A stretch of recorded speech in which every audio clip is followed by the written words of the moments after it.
Cool. Awesome. So as Melissa said, this is the public service internship or a section of it called Wicked Problems. You guys will be traveling during spring break, but it'll be a course that you take here with Melissa. So I'm Megan. I don't know if I introduced myself. I know we know each other, but I work for the Center for Global Engagement. I'm a global programs coordinator, so I help coordinate and do logistics for these travel courses. So I would be your on-site contact for things like that.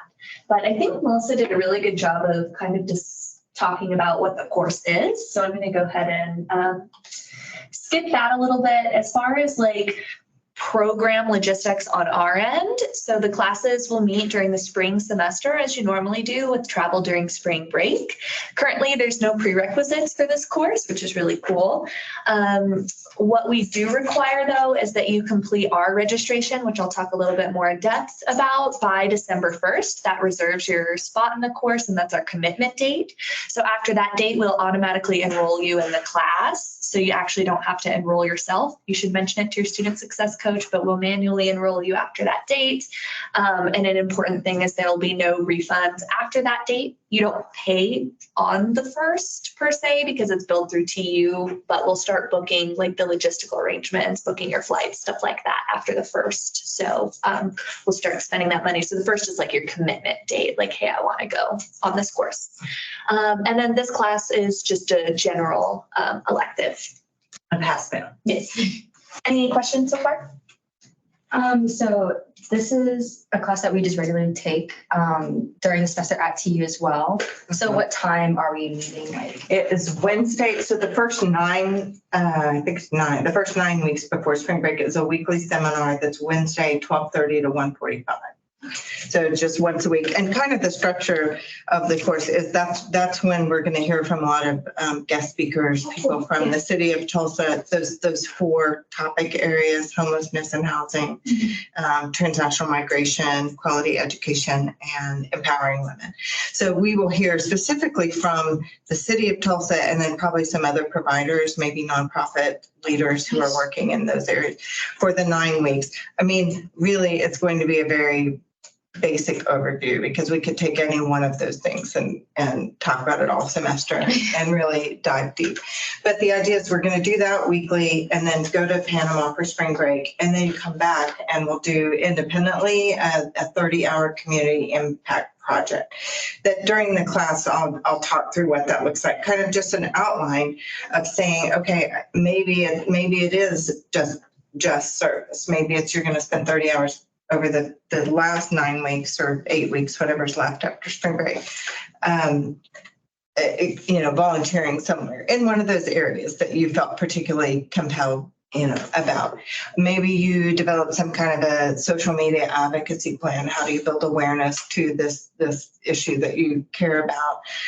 Maybe it's some of both, or maybe you reach out to policymakers if it's local. Maybe you go to some city council meetings and meet with somebody who's an issue champion for that. But we kind of learn about who those people are along the way, or maybe it's the nonprofit leader that came to speak to us and find out what can I do to not only just serve and volunteer, but how do we make it to where, we're always going to need to do food drives and coat drives, and that's wonderful, and we should never stop doing that. But we also need to raise awareness and figure out, do we have some policies that are causing people to need food or not have enough money to buy clothes? So how do we solve the short-term, need, but also think long-term? How can we make something better for people in the long term?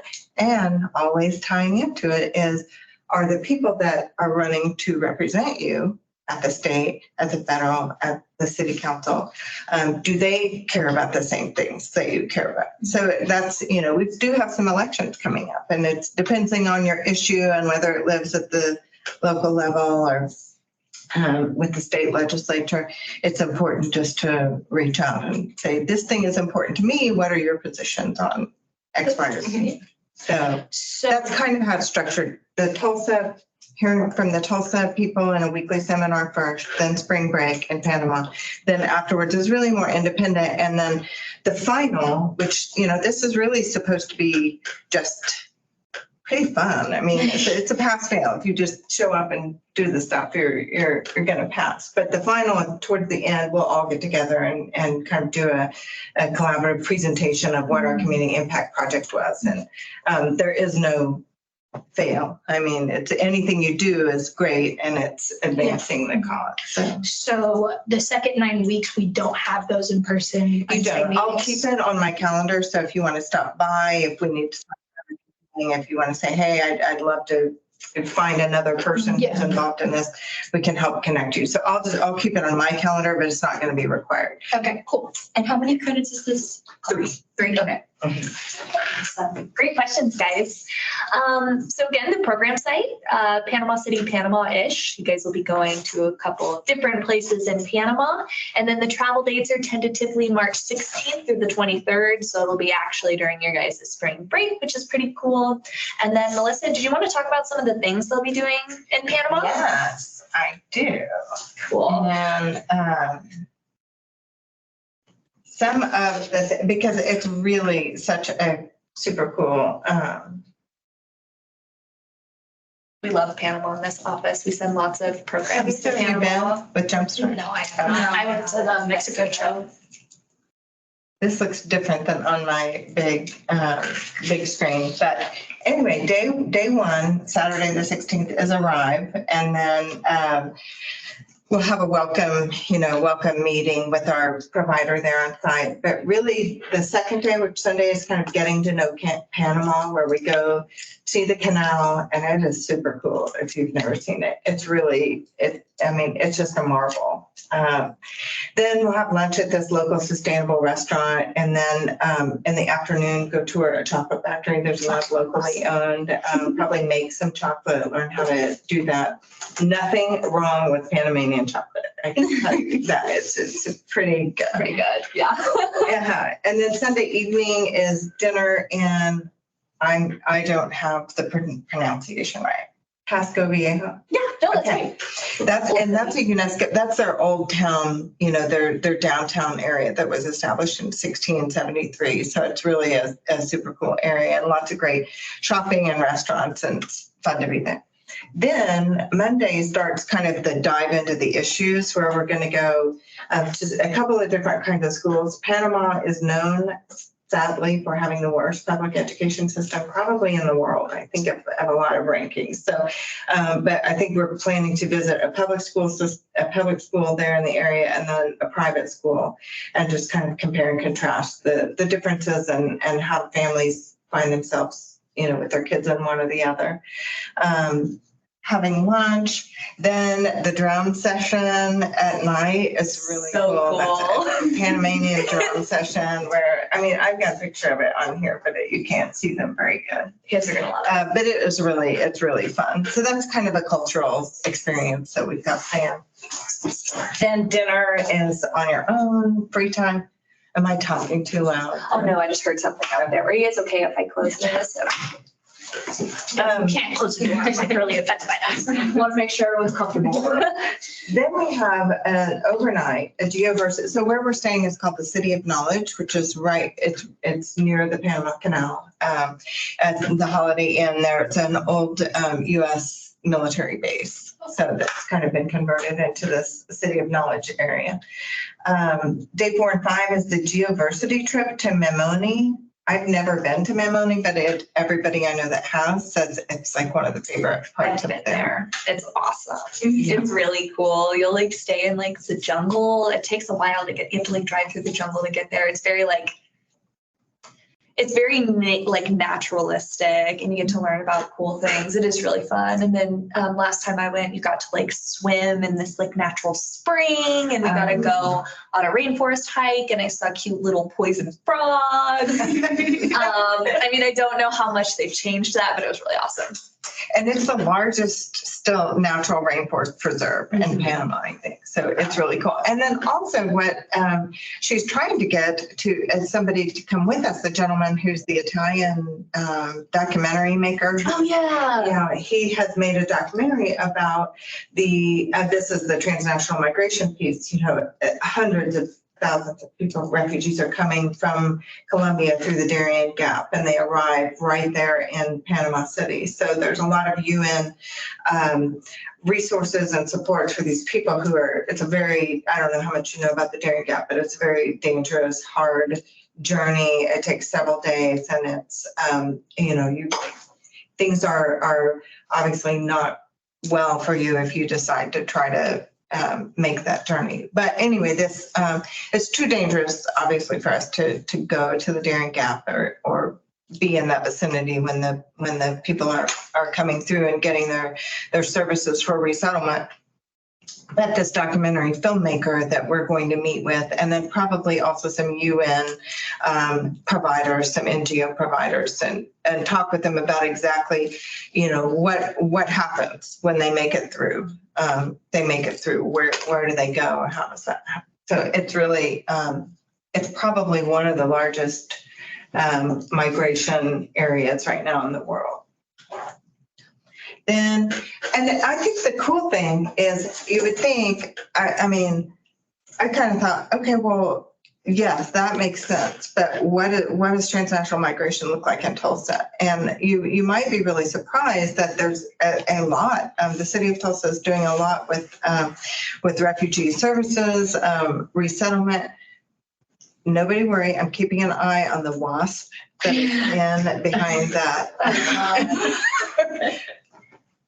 And it looks like it's getting, I'll let you know. Please let me know.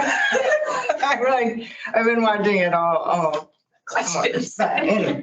So, and we even have a professor here who, maybe he was on the outside. I think it was on the I think it is. Okay. Yeah. I saw it go down, but it's not here, so yeah. We have a professor here who's probably going to come. She said she would come and speak to, do you know Danielle McDonald? Yes, I She's doing do. with She's the- awesome. Yes. Afghan refugees. Yeah. Yeah, so, it's really great if that's something that an area that you really decide that you love, then her class might be something that where you can go the next semester and dive in 3 hours into that. So what are y'all majoring? I'm creative writing and film. Okay. Psychology. Oh, great. Okay, wonderful. So let's see, then we come back day 6 to the City of Knowledge, where they have the Canal de Empresarios. Am I saying that right? It's that market for the women entrepreneurs, like the city, it's that large networking. Does anybody have I a better know. Spanish? Is it empresas? That's like just business. Empresa. Yeah, okay. Yeah. Yeah. Like, that's just business. That's just Do you general speak Spanish? business. A little bit. Little? I've taken a lot of Spanish courses, but Okay. it's been a hot minute. Yeah, how about you? No, Okay. Yeah, that's why we have the logo. So, because I do not. It says Panama's largest network for female entrepreneurship. Okay, I so think yeah, that's where just- they. Yeah, that's a general, that's just like women's business. I don't know if that's the actual name of the business. It's really, as far as the Latin American countries, Panama is very progressive as far as the resources that they are putting towards female entrepreneurs. And so I think it'll be really cool to kind of see that. That's an urban setting, and what are the women-owned businesses, how are they, a lot are supporting their families or contributing significantly to their family. So that is day 6. And then the next day we leave and go to Ayano Adventures, where that's also kind of some fun cultural Panama caves, go exploring through there. But also there's the rural entrepreneurial component, where there's a lot of rural women, and those supports, look different, whether you're in the city or out in the rural areas. So then the last day we have the closing meeting at the hotel and head back. And then that's the point where we'll probably talk about, okay, is there narrowed down an area or something? What type of project do you have in mind? By that point, if you don't know, we'll meet, I'm available at any time, but we can kind of say, okay, we've got this 30-hour project. What does that look like? And so, there's no clock police that's saying, oh, that's, your 30 hours starts now, go. I just think it's really important to take what you've learned, sitting in the classroom here in Tulsa, seeing it through the global lens in Panama, and then come back and say, how can I turn this into an action plan, basically. So, yeah, Awesome. any questions? Okay. Cool. So a little bit about cost. So the total cost of the program is $3,000 subject to change, meaning if you find a cheaper flight, then we're going to book that and it may go down a little bit. For the $3,000, that's pretty all-inclusive. So it includes the round trip airfare, which is about $1,500, and includes your lodging while you're there, all the ground transportation, all the excursions that they have on the itinerary, basically everything except some of the meals, and then anything extra that you want to do and souvenirs. And then also, we'll talk about this in a second, but there's pretty substantial scholarships available for this trip. So that could be cut in half as well, which is really awesome. And I'm planning for that to be $1,500 for the first 15. Is it first? Oh, $1,500 for the first 10? First 10, that's right. Yeah. First 10. Yeah. Mhm. Any questions about billing? This will go through TU. What about the first 10? Sorry. A $1,500 scholarship for the first. So off of that. Oh, I got 15 at 10. Do we want to change it? No, let's wait. What can I put? Let's make sure that it's what I said. On the email, I read it as $1,500 for the first 15. So it's like a mix of the two. 1,500. I put 1,500 for the first 15. So For the first 15? yeah. Is that what you meant? Yeah. Let's just go there. Okay, so 1,500 for the first 15. To commit and just sign up, That enroll. Yeah. Mhm. enroll and sign up. Okay. Yeah. Has anybody started that process yet? No. Because we're just at the very beginning of it. So, and we have until December 1st, Yes, right? to do that. Enroll. So you can do that beforehand. You all are the first. So it would be after December 1st that we know who's the first, who are the first 15. Okay, yeah, but you can commit before then, which I'll talk about. So as far as scholarships go, I need to change that, but 1,500 for the first 15 and or 10. Well, since I put it out there, that's why I'm like, okay, I better just stick with that. Okay. So, Because we have that same scholarship for a different program as well. and how does it work? Like, I know we can't predict what airline, but you built in 1,500, but let's say it's $1,000. Like, do we just direct bill the student? How does that work? Yeah, so you guys will be billed through TU, like how you're normally billed. So this counts as like your normal course load. So that's billed normally, but on top of your normal expenses, you have the fee, which is the $3,000. Program.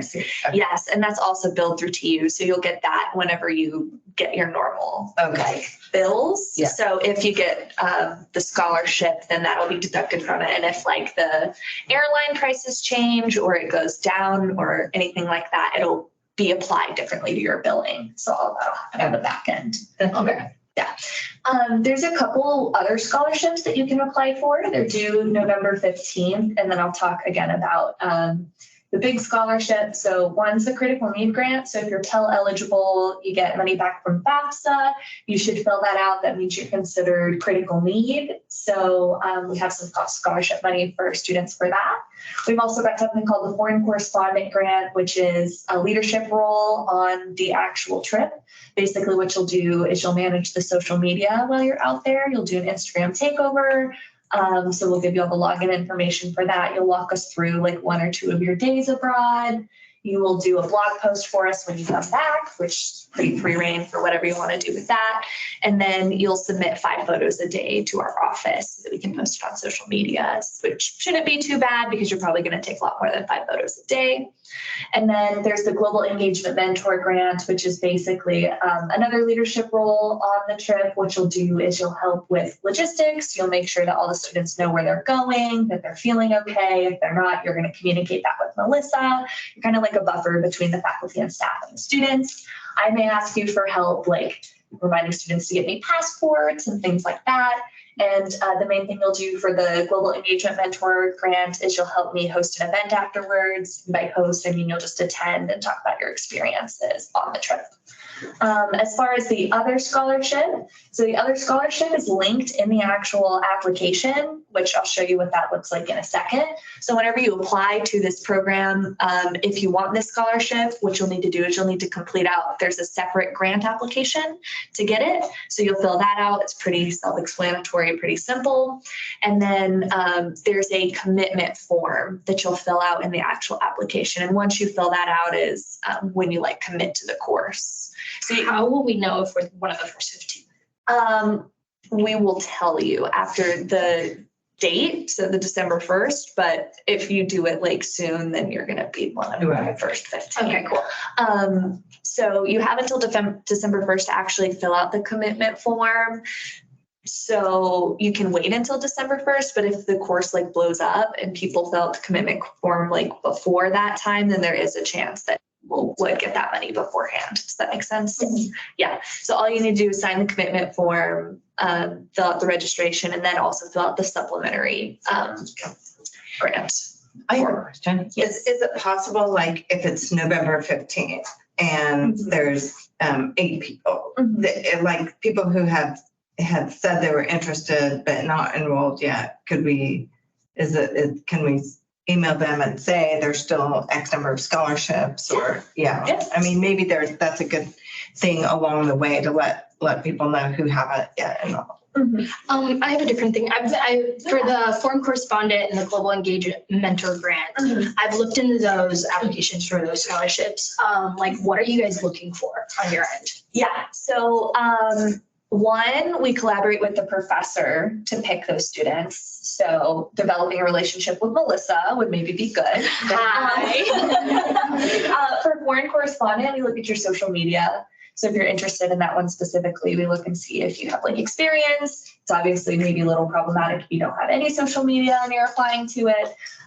So we look at that and ask for like any prior experience with like marketing, things like that. And then the Global Engagement Mentor grant is just like leadership positions. Like if you are in any clubs or organizations, if you have previous experience doing leadership.